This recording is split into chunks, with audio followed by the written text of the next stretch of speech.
Today, we are going to learn how to connect sentences in Korean. There are two main ways to do this. The first way is pretty similar to English. You just use adverbs like 그리고, 그렇지만, 그래서 between two sentences.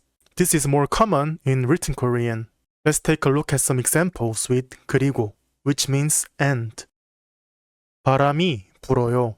그리고 추워요. 저는 영화를 좋아해요. 그리고 책도 자주 읽어요. 친구를 만나요. 그리고 같이 밥을 먹어요. So, in all of this, each sentence stands on its own, and we just use 그리고 to link them. Now here's the second way, which sounds more natural when you're speaking. Instead of using adverbs, you can attach verb endings to the verb or adjective stem. Before, we used the adverb 그리고, but now we are using the verb ending 고 instead. Let's look at some examples. 바람이 불고 추워요. 저는 영화를 좋아하고 책도 자주 읽어요. 친구를 만나고 같이 밥을 먹어요. Now let's look at how to express contrast.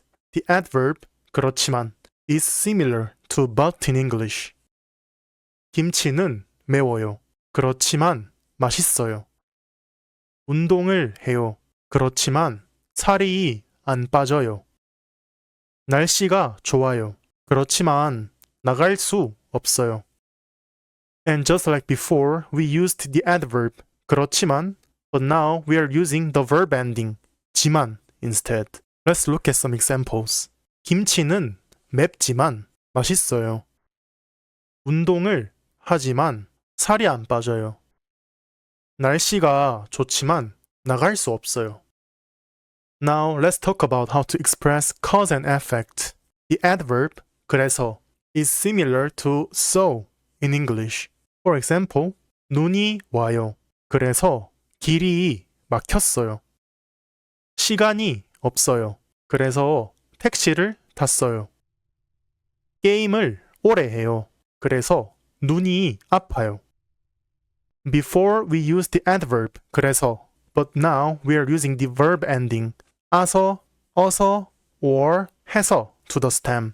눈이 와서 길이 막혔어요. 시간이 없어서 택시를 탔어요.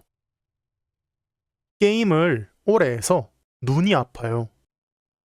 Now you might be wondering, which one do I have to choose among 아서, 어서, or 해서? Actually, it's pretty simple. If the stem has 아 or 오, use 아서. So, 가다 becomes 가서. The verb stem 가 has 아. If it doesn't have 아 or 오, use 어서. 먹다 becomes 먹어서. The verb stem 먹 doesn't have 아 or 오. If it ends in 하다, use 해서. So, 공부하다 becomes 공부해서. The verb stem 공부하다 ends in 하다. So, to sum it up, you can connect sentences with separate words like 그리고, 그렇지만, and 그래서. Or, you can use verb endings like 고, 지만, and 아서, 어서, 해서. They mean the same thing, but the first one sounds more natural in writing, while the second one is more common in everyday conversation. Learning both ways will help improve your Korean speaking and listening skills. If you have any questions, feel free to leave them in the comments.